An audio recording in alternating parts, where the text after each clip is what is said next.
도로 위에서는 참 많은 일이 일어나는데요. 혹시 그런 일을 겪어보신 적 있으신가요? 깜빡이를 켜지 않고 내 앞에서 차선 변경을 하는 차량, 또는 갑자기 급정거를 하는 차량 때문에 나도 덩달아 급정거를 한 적, 신호가 바뀌어도 출발하지 않는 차량이나 차선을 밟으면서 운전하는 차량, 위의 차량들을 봤을 때 어떤 생각이 드시나요? 막 화가 나지는 않으시나요? 그 중에서도 순간적인 화를 참지 못해서 저지르는 보복운전, 난폭운전이 도로 위에서 어떠한 피해를 일으키는지 함께 알아보시죠.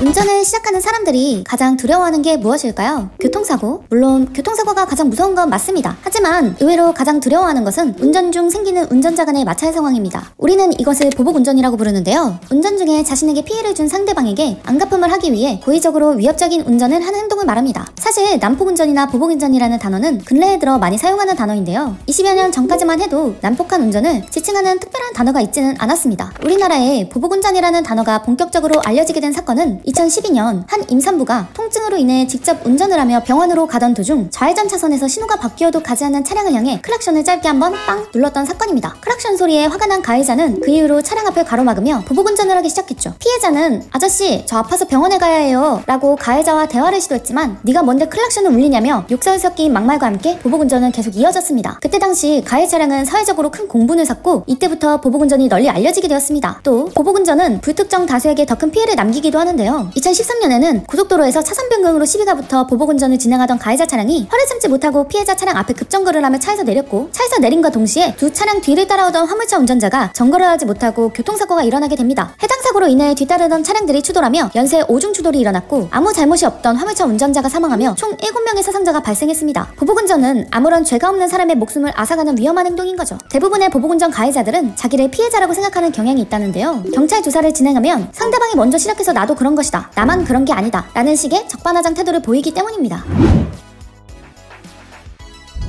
운전자 1000명에게 보복운전 경험에 대해 조사를 해본 결과 약 38%에 달하는 운전자들이 보복운전을 경험해봤다고 대답했고, 12%의 사람들이 보복운전을 해본 적이 있다고 대답했습니다. 10명 중 4명이 보복운전을 당하고 1명이 보복운전을 하고 있을 정도로 보복운전은 도로 위에서 비일비재하게 일어나고 있는 일인 겁니다. 사실 앞서 말했던 수치는 그만큼 가해자와 피해자가 정해져 있지 않을 정도로 누구나 보복운전의 가해자가 될 수도 피해자가 될 수 있다는 말이기도 합니다. 그렇다면 보복운전은 왜 일어나고 하는 사람의 심리는 무엇일까요? 경찰청에서 보복운전 원인에 대해서 조사를 해본 결과 진로 변경, 끼어들기, 상향등, 경적, 서행운전, 급제동, 난폭운전 등 다양한 이유가 있었습니다. 그 중에서도 진로 변경, 끼어들기로 인한 보복운전이 가장 높게 나타났죠. 이러한 원인을 통해 운전자의 심리를 정리해보자면, 상대방으로 인해 내 신변에 위험을 느꼈거나, 또는 얌체 운전을 하고도 미안하다는 제스처가 없는 상대방의 태도가 괘씸스러워서 화가 나고, 그렇게 내가 화가 났다는 사실을 상대방에게 알리고 싶어 보복운전이 시작되는 것입니다. 상대 차량이 어떤 의도로 끼어들기를 했고 어떤 의도로 경적을 울렸는지를 우리는 보통 나의 관점으로 생각하게 됩니다. 왜 여기서 끼어들기를 하지? 얌체 운전하네? 라는 생각이 드는 사람이 있는 반면에, 같은 상황에서도 급한 일이 있어서 그런가 보다 하며 기다려주는 사람도 있습니다. 똑같은 상황에도 사람에 따라 어떻게 해석하는지가 다릅니다. 누구에게는 사소한 일이 상대방에게는 화가 나는 일이 될 수도 있는 거죠. 그러니까 사람의 분노는 어떤 상황 때문에 생기는 것이 아니고 이 상황에 대해 어떤 생각과 어떤 의미를 부여하는지에 따라 생긴다는 것입니다. 게다가 차안이라는 익명성이 보장되다 보니 사람들이 나를 못 알아볼 것이라는 생각을 기반으로 감정의 절제가 평소보다 더 이루어지지 않는 것이죠. 그렇다면 운전자 간의 의사소통이 잘 이루어진다면 보복운전이 줄어들지 않을까요? 실제로 보복운전 가해자들 중 80%가 상대방이 미안함을 표시했다면 용서했을 것이라고 말했습니다. 운전을 하면서 말을 할 수도 없고 어떻게 의사소통을 하면 좋을까요? 바로 비상등입니다. 물론 비상등의 사용은 국제적으로 위급 상황에서 켜는 것이 맞습니다. 하지만 우리나라에서는 관례처럼 내 운전으로 인해 미안하거나 상대방에게 감사함을 표시하고 싶을 때 비상등을 켜기도 합니다. 내가 하는 운전이 잘못됐다고 생각이 들거나 상대방에게 고마울 때는 비상등을 켜 의도를 분명하게 보여주는 것이 좋습니다. 그럼에도 보복운전을 당했을 때 나는 어떻게 대응하면 될까요? 가장 먼저 무조건 하지 말아야 할 행동은 보복운전을 보복운전으로 대응하는 것입니다. 피해자의 입장에서 화가 나고 당황스럽고 두려운 것은 당연합니다. 하지만 도로 위에서 일어나는 상황은 다수의 목숨이 위험할 수 있고 나중에 법적 상황에 가서도 쌍방과실로 갈 수 있기 때문에 최대한 그 상황을 피하시는 게 좋고, 꼭 블랙박스로 상대방의 행동을 녹화하며 즉각적으로 신고를 하는 것이 좋습니다. 보복운전자가 차 밖으로 나와 위협을 하더라도 차 밖으로 나오면 안 되고 상대방의 자동차 번호판을 확인하여 경찰이 올 때까지 대기하는 게 좋습니다. 시간이 지난 후 신고를 하고 싶다면 국민신문고나 경찰청 앱을 이용하시면 이용하셔서 블랙박스와 스마트폰 영상을 증빙자료로 제출해주시면 됩니다. 신고를 하기 전 난폭운전과 보복운전이라 불리는 행동을 알려드리자면, 먼저 난폭운전은 9가지의 행동이 존재합니다. 1번 신호 또는 지시 위반, 2번 중앙선 침범, 3번 속도 위반, 4번 횡단, 유턴, 후진 금지 위반, 5번 안전거리 미확보, 진로 변경 금지 위반, 급제동 금지 위반, 6번 앞지르기 방법 또는 앞지르기 방해 금지 위반, 7번 정당한 사유 없는 소음 발생, 8번 고속도로에서의 앞지르기 방법 위반, 9번 고속도로 등에서 횡단, 유턴, 후진 금지 위반이 있습니다. 난폭운전으로 처벌이 된다면 1년 이하의 징역이나 500만원 이하의 벌금형에 처할 수 있고, 형사 입건이 되는 경우 벌점 40점 부과, 구속되는 경우에는 운전면허 취소와 결격기간 1년이 부과됩니다. 보복운전의 행동으로는 1번 신호 또는 지시 위반, 2번 끼어들기 후 급제동, 3번 진로를 막은 뒤 욕설이나 물리적인 위협을 가하는 행위를 말하는데요. 보복운전은 난폭운전과 달리 형법이 적용되기 때문에 처벌 수위가 높은 편입니다. 보복운전으로 처벌이 된다면 때에 따라 다르겠지만 특수폭행, 특수협박, 특수상해 등이 적용될 경우 최대 20년 이하의 징역, 최대 2천만원 이하의 벌금형을 처하게 됩니다. 입건 시에는 벌점 100점과 100일 면허 정지, 구속 시에는 면허 취소 및 결격기간 1년의 행정처분이 주어진다고 합니다. 한순간의 분노로 오랜 후회를 만들지 맙시다. 서로 배려하고 존중하는 운전이 되시길 바랍니다. 준비한 내용은 여기까지이고요. 시청해주셔서 감사합니다. 안전운전 지킴이 위드라이브였습니다.